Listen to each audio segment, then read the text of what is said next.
মাঝে রাত্রিবেলা মা আয়েশার সাথে দৌড়াদৌড়ির প্রতিযোগিতা করতেন। কোন সুবহানাল্লাহ। সহিহ হাদিস, মা আয়েশা তখন চিকন ছিল। তাহাজ্জুদের সময় বিশ্বনবী উঠে মা আয়েশারে বললেন, আয়েশা ও আমার কলিজার টুকরা হুমায়রা। মা আয়েশাকে আদর করে বিশ্বনবী হুমায়রা বলতেন। হুমায়রা মানি যেই মহিলা রেগে গেলে, খুশি হয়ে গেলে রাগের চোটে, খুশির চোটে দুইটা গাল আনার ফলের মতো টকটকে লাল হয়ে যায়। কোন সুবহানাল্লাহ। মা আয়েশা রেগে গেলে গালগুলো লাল হয়ে যেত, গাল দুইটা টকটকে লাল আকার ধারণ করত। বিশ্বনবী তাকে হুমায়রা বলতেন, হুমায়রা মদিনাতে কেউ জেগে নাই, চলো না আমরা দৌড় দৌড় খেলি। মা আয়েশা মহা খুশি, কারণ সব বিবিরাই চায় স্বামীরা একটু রোমান্টিক হোক। কোন ঠিক কিনা? সব বিবিরাই চাক স্বামী আমার দিকে স্পেশাল নজর দেখ। সব বিবিরা চায় স্বামী আমাকে নিয়ে পারলে একটু রেস্টুরেন্টে ঘুরতে যাক, স্বামীরা পারলে আমারে একটু বেড়াতে নিয়ে যাক। এরকম আবদার বিবিদের কাছে আছে না নাই?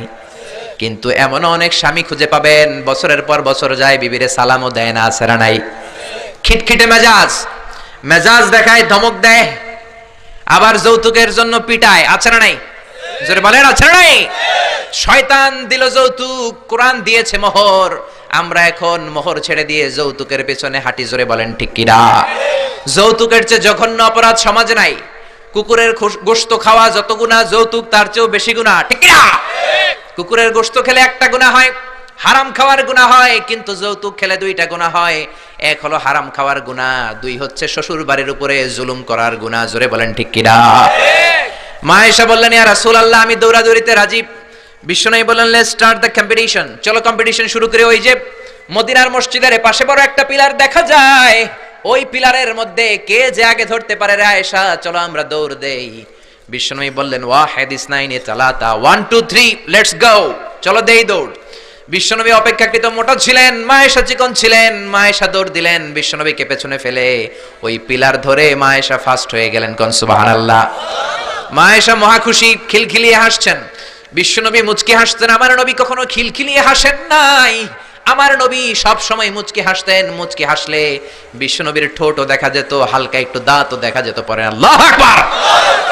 সব সময় তিনি তাবাসসুম পছন্দ করতেন। বিশ্বনবী বললেন, ঠিক আছে, আনতিল ফাইজা, তুমি বিজয়ী হয়েছো। তার ঠিক 6 বছরের পরের ঘটনা। এই 6 বছরের ব্যবধানে মা আয়েশার আগের মতো চিকন নাই, মা আয়েশারে মোটা বানিয়ে দিয়েছে কে? আবার 6 বছরের পরে বিশ্বনবী তাহাজ্জুদের সময় উঠলেন, মা আয়েশারে ডেকে বললেন, আয়েশা মদিনার কোন লোক জেগে নাই, সবাই ঘুমিয়ে আছে, চলো আজকে রাতেও দৌড় দৌড় খেলি।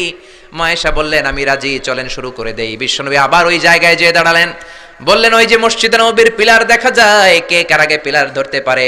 রেডি, আমরা শুরু করে দেই। 1 2 3 স্টার্ট, গো। বিশ্বনবীও দৌড়, মা আয়েশাও দৌড়, জনমের দৌড়, আইজও দৌড়, কাইলও দৌড়। কে কারে হারাতে পারে? বিশ্বনবী আগের মতোই আছেন, কিন্তু মা আয়েশারে মোটা বানিয়ে দিয়েছে কে? এবার আর বিশ্বনবী চান্স দেন নাই মা আয়েশারে। বিশ্বনবী ওই দিন আসলে ইচ্ছা করে হারেন নাই, মা আয়েশারে জিতানোর জন্য দেরিতে গিয়েছেন। কোন ঠিক কিনা? আমার নবী যদি শক্তি দিয়ে দৌড়ায়, নবীর সাথে কেউ দৌড়ে জিততে পারে না। জোরে বলেন ঠিক কিনা? মদিনাতে বিশ্বনবী যখন ঘোড়া হাঁকাতেন, সাহাবীরা বলতেন 1 মিনিটের মধ্যে, আধা মিনিটের মধ্যে বিশ্বনবীর ঘোড়া যে কত সামনে চলে যেত। সামনে আমরা ধোঁয়ার বালি দেখতাম, বিশ্বনবীরে খুঁজে পাওয়া যেত না। আল্লাহু আকবার। আবার তিনি যখন ওট হাঁকাতেন, পাগলের মতো বাতাসকে পেছনে ফেলে ওটগুলো দৌড়াতো। আদবা আর কসওয়া, আদবা আর কসওয়া, এই দুইটা ওট নবী ব্যবহার করতেন। নবী কি ব্যবহার করতেন এগুলো জানেই না। সালমান খান কোন ব্র্যান্ডের টিস্যু দিয়া টয়লেটে যায় এটাও জানে। কোন নায়ক কি করে, সাকিব আল হাসান কোন ড্রিঙ্কস খায় এরকম মাসেল বানাইছে, সবার মুখস্থ আছে না নাই? এরপরে মাশরাফি কেমনে পেস বল করে, ওই প্র্যাকটিস আছে না নাই? কে কেমন কি করে সব মুখস্থ, কিন্তু নবীরা কেমন চলতেন, নবীদের সুনান কি ছিল এটা আমাদের জানা নাই। জোরে বলেন ঠিক কিনা? বিশ্বনবী যদি দৌড়ের মতো দৌড় দেয় কেউ পারে না, এমন শক্তি আল্লাহ বিশ্বনবীর মাসলের মধ্যে দিয়েছেন। কাউরে একবার ধরলে খবর, আছে না নাই? মক্কার সবচেয়ে বড় কুস্তিগিরের নাম হলো রুকানা। রুকানার সাথে কুস্তিতে কেউ পারে না। সাহাবীরা বললেন, ইয়া রাসূলুল্লাহ, ইয়া হাবিবাল্লাহ, কোনদিন আপনি রুকানার কাছে যাবেন না, কেননা রুকানা হলো সবচাইতে বড় কুস্তিগির, রুকানা কুস্তি দিলে আপনি পারবেন না। কিন্তু বিশ্বনবীর দাওয়াত তো কোনো গুটি কয়েক মানুষের জন্য নয়, সবার জন্য। ঠিক কি না? সবার জন্য দাওয়াত দিতে হবে। বিশ্বনবী ফজরের নামাজের পরে সাহাবাদের চোখকে ফাঁকি দিয়ে রুকানার কাছে চলে গেল। রুকানার কাছে যে বলল, ইয়া রুকানা আসলিম তাসলাম, ইসলাম ধর্ম গ্রহণ করো, শান্তি দিবে কে? রুকানা বলে, ধর্ম গ্রহণ করব না, একটা শর্তে করতে পারি, কুস্তিতে মুসারাআতে যদি আমাকে হারাতে পারো, আমাকে যদি কুস্তি খেলে হারিয়ে দিতে পারো, তাহলে আমি কালিমা পড়ে নেব। বিশ্বনবী বললেন, আমি তো কুস্তি লাগি না, আমি কাউরে মারি না, তবে জাহান্নামের মাইর থেকে বাঁচানোর জন্য আমি এসেছি। বলেন ঠিক কি না? রুকানা বলে, না না, আমি রাজি হব না, আমাকে হারিয়ে দিতে পারলে তবেই আমি কালিমা পড়তে রাজি। বিশ্বনবী দয়ার নবী, মায়ার নবী, একটা লোক যদি জাহান্নামের আগুন থেকে বাঁচে, এইটা বিশ্বনবী বেশি বেশি চাইতেন। বিশ্বনবী রাজি হয়ে গেলেন। এবার কুস্তি লাগার পালা। রুকানা একটা হাফ প্যান্ট পরে পজিশন নিচ্ছে। রেসলিং খেলা দেখেন নাই? ডোনাল্ড ট্রাম্পের ট্রাম্প টাওয়ারের ভিতরে এটি খেলে, গায়ের মধ্যে তেল মেখে কুস্তিতে পজিশন নিচ্ছে। বিশ্বনবী পজিশন নেয় না, রুকানা লাফায়, আমার নবী লাফায় না। বিশ্বনবী রুকানারে ডেকে বলল, রুকানা লাফাও কেন? রুকানা বলে, এই খেলা খেলতে হলে সবার লাফাতে হয়, তুমি লাফাও না কেন? মোহাম্মদ তুমিও লাফাও। বিশ্বনবী বললেন, আমি লাফালাফি পছন্দ করি না। আমার নবী সেলাইবিহীন লুঙ্গি ব্যবহার করতেন, সেলাই ছাড়া লুঙ্গি পরে যদি কেউ লাফালাফি করে, বাতাসে সতর খুলে যাওয়ার সম্ভাবনা আছে না নাই? বিশ্বনবী লাফালাফি করেন না, দাঁড়িয়ে আছেন। রুকানা বলে, মোহাম্মদ তুমি আগে বক্সিং মারো। বিশ্বনবী বললেন, আমি কাউরে মারি না, কারণ আমারটা খাইয়া হজম করার যোগ্যতা কারো নাই। ঠিক কি না? বিশ্বনবী বললেন, আমি মারবো না, তুমি মারো। রুকানা বলে, তুমি মারো। রুকানারাও রাজি করাতে পারেন না। বিশ্বনবী বক্সিং মারেন নাই। বিশ্বনবীর মুবারক ডান হাতটা নিয়ে রুকানার বাম কাঁধের মধ্যে টাচ করে বিশ্বনবী বললেন, ও রুকানা, এত লাফাও কেন, এত লাফাও কেন? বিশ্বনবী ডান হাত দিয়ে কাঁধের মধ্যে ধরতে দেরি, মুহূর্তের মধ্যে রুকানা বেহুশ হয়ে যায়। আল্লাহু আকবার। সবাই রুকানার মাথার মধ্যে পানি ঢেলে হুশ করে বলে, রুকানা তুই তো বড় শিয়ানা। ওরে রুকানা তুই তো বড়, তোর শিয়ানাগিরি গেল কই? আব্দুল্লাহর বেটা মুহাম্মদ তোরে ঘুষি দেয় নাই, কিক মারে নাই, বক্সিং মারে নাই, শুধু একটু ধরেছে, বেহুশ হলি কেন? রুকানা বলে, আরে তোরা তো জানিস না, তোরা কিছু দেখিস নাই, তোরা দেখেছিস মুহাম্মদ হাত দিয়ে আমার গায়ের মধ্যে ধরেছে, আসলে ওইটা হাত ছিল না, আমার মনে হয় গোটা উহুদ পাহাড়টা এসে আমার কাঁধের উপরে চেপে বসেছে। জোরে কোন সুবহানাল্লাহ। বিশ্বনবী রুকানাকে বললেন, রুকানা তুমি তো হেরে গেলে, এবার কালিমা পড়ো। কয়, না না, আমি রেডি আছিলাম না, তুমি আগে ধরছো। মুনাফিকেরা মিথ্যা বলে, জোরে বলেন ঠিক কিনা? কাফিরেরা মিথ্যাবাদী হয়। বিশ্বনবী বললেন, ঠিক আছে, তাহলে আবার লাগবো। রুকানা বলল, তুমি মারো। বিশ্বনবী বললেন, প্রথমটা আমি মেরেছি, এইবার তুমি মারো। রুকানা বলে, আমি মারবো না, তুমি মারো। বিশ্বনবী আবার রুকানাকে ধরলেন, মুহূর্তের মধ্যে রুকানা আবার বেহুশ হয়ে যায়। সুবহানাল্লাহ কইতে বললেন না? হুশ ফিরানো হলো। আবার সবাই মাথায় পানি দেয়, আর জেগে ওঠার পরে বলে, রুকানা তুই তো বড় শিয়ানাগিরি গেল কই? রুকানা বলে, আবার ওই যে উহুদ পাহাড় আমার কাঁধের উপরে চেপে বসেছে, তোমরা তো খালি চোখে দেখো নাই। বিশ্বনবী বললেন, এবার কালিমা পড়ো। রুকানা বলে, না না, আমার পেটে ক্ষুধা ছিল, আমার গায়ে শক্তি কম ছিল, আমি প্রস্তুত ছিলাম না, পেট ভরে খাবো, খেয়ে দে তোমার সাথে আবার লাগুম। দাইন দাইন তিন দাইন, দাইন দাইন কয় দাইন? খেলা এরকম বলে না অনেকে, দাইন দাইন তিন দাইন, আবার লাগবো, আবার খেলা হবে। আবার বিশ্বনবী ধরলেন, আবার বেহুশ। বিশ্বনবীকে তোরে আর কত বেহুশ করুম? এজন্য আমার নবীর গায়ে শক্তি আছে না নাই? মা আয়েশার সাথে যদি বিশ্বনবী প্রথমবার জোরসে দৌড় দিতেন, কোনোদিন মা আয়েশা পারতো না। মা আয়েশারে জিতিয়ে দেওয়ার জন্য ইচ্ছা করে আস্তে দৌড়েছেন। এবার দ্বিতীয়বার যখন দৌড়ের পালা, মনে আছে তো না ভুলে গেছেন? বিশ্বনবী বললেন 1 2 3 দৌড় দাও। মা আয়েশাও দিলেন দৌড়, বিশ্বনবীও দিলেন দৌড়। এবার মা আয়েশাকে আর চান্স না দিয়ে বিশ্বনবী দৌড়ে যেয়ে পিলার ধরলেন। এবার আর মা আয়েশার মুখে হাসি নাই, এবার রেগে আছে, একেবারে গড়গড় করছে, রেগে জিততে পারে নাই। হেরে গেলে মেয়েদের একটা আলাদা রাগ আছে না নাই?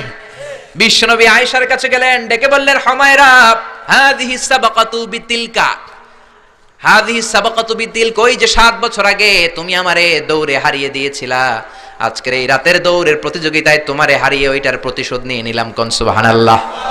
মাঝে মাঝে এরকম বউয়ের সাথে প্রতিশোধ খেললে ভালোবাসা বাড়ায় দেয় কে? এজন্য সুযোগ পেলে দৌড়াদৌড়ি খেলবেন। রাজি আছেন তো? নাকি লাঠি লইয়া হেতেরে দৌড়ায় যান, আর হেতিও বাসাল্লাই দেয় দৌড়? ওই দৌড়াদৌড়ি না, আমিয়া ভালোবাসার দৌড়াদৌড়ি। বিবি আপনার জন্য সাজে, বিবি আপনার জন্য পার্লারে যায়, বিবি আপনার জন্য লিপস্টিক দেয়। একদিনও বিবিরে বললেন না তুমি সুন্দরী? পাশের বাড়ির বড় ভাই বলল, ভাবি আপনার হেব্বি লাগতেছে। ভেজাল আছে না নাই? কথা বলেন, আছে না নাই? আপনার বিবি আপনার জন্য গহনা পরে, আপনার জন্য জুয়েলারি পরে, আপনার জন্য সুন্দর শাড়ি পরে, খোপায় ফুল দেয়, আপনার কাছ থেকে প্রশংসা চাই। একদিনও নজর করে বললেন না তুমি সুন্দরী, তুমি অপ্সরী, অনন্যা, সুস্নিগ্ধা, সুহাসিনী, সুকেশিনী, সুভাষিনী, অসূর্যম পশ্যা, কাজল কালো কেশ, মেঘ কালো কেশ, ডাগর ডাগর হরিণের মতো তোমার দুটি চোখ। একদিনও বললেন না? কিন্তু আপনার ছোট ভাই একদিন বলে ফেললো, ভাবি তোমারে যা লাগতেছে না, ভেজাল বেশি না কম? এজন্য খবরদার বিবির প্রশংসা করেন, বিবির প্রশংসা করেন। মহিলারা প্রশংসা শুনতে বেশি ভালোবাসে। মহিলাদের সাথে যদি ঝগড়া করেন, ঝগড়া আরো বেড়ে যাবে। মহিলাদেরকে যদি প্রতিদিন কয়েকবার করে বলেন I love you, I am sorry, খুশি হয়ে যাবে। কোন ঠিক কিনা? বিয়ে করার আগে প্র্যাকটিস করবেন আই লাভ ইউ, আর প্র্যাকটিস করবেন I am really sorry. Sorry কইতে না পারলে খবর আছে। আপনি দোষ করলেও সরি, উনি দোষ করলেও আপনি সরি। বারবার সরি আপনাকেই বলতে হবে, তাহলে ফ্যামিলিটারে জান্নাতি ফ্যামিলি বানিয়ে দিবে কে? আর যদি মেজাজ দেখান, আর যদি ঝগড়া করেন, ওই ঝগড়াগুলো ছেলে মেয়েরা শিখবে, ঘরটারে জাহান্নামের ফ্যামিলি বানিয়ে দিবে কে? এজন্য নিয়ত করেন মহিলাদের কাজের প্রশংসা করবেন, মহিলাদেরকে ভালোবাসবেন। বিশ্বনবী বলেন হব্বি বাইলাইয়া মিন দুনিয়াকুম সালাস, এই দুনিয়ার তিনটা জিনিস আমাকে আল্লাহ পছন্দনীয় করে দিয়েছে। এক নম্বরে আত্তিব, আমি পারফিউম বা আতর ইউজ করতে পছন্দ করি। দুই নম্বরে হলো আন-নিসা, মহিলাদেরকে পছন্দ করি। তিন নম্বরে কুররাতু আইনি ফিস সালাহ, নামাজের মধ্যে যখন দাঁড়িয়ে থাকি সেটাও পছন্দ করি। আল্লাহু আকবার। আমার নবী পারফিউম দিতেন বেশি বেশি, আমরা দেই এইখানে, নবী দিতেন এইখানে। কারণ বিশ্বনবী আতর ব্যবহার করার পরে সারাদিন যত মানুষের সাথে মুসাফা করতেন, বিশ্বনবীর ব্যবহার করা আতরের ঘ্রাণ সব মানুষের হাতে হাতে চলে যেত। সুবহানাল্লাহ। আবার বিশ্বনবী মহিলাদেরকে ভালোবাসতেন, আবার বলতেন আল্লাহ আমার কোন ছেলে সন্তান বাঁচিয়ে রাখে নাই, শুধু মেয়েগুলোরে বাঁচিয়ে রেখেছে। আবার ফাতেমার ব্যাপারে বলতেন ফাতিমা তু বিদউম মিন্নি, ফাতেমা আমার কলিজার টুকরা, যে ফাতেমারে কষ্ট দেয় সেজন্য আমারে কষ্ট দেয়, সেজন্য যে ব্যক্তি ফাতেমার মুখের মধ্যে হাসি ফুটিয়ে দেয় সেজন্য আমি বিশ্বনবীর মুখের মধ্যে হাসি ফুটিয়ে দেয়। আল্লাহু আকবার।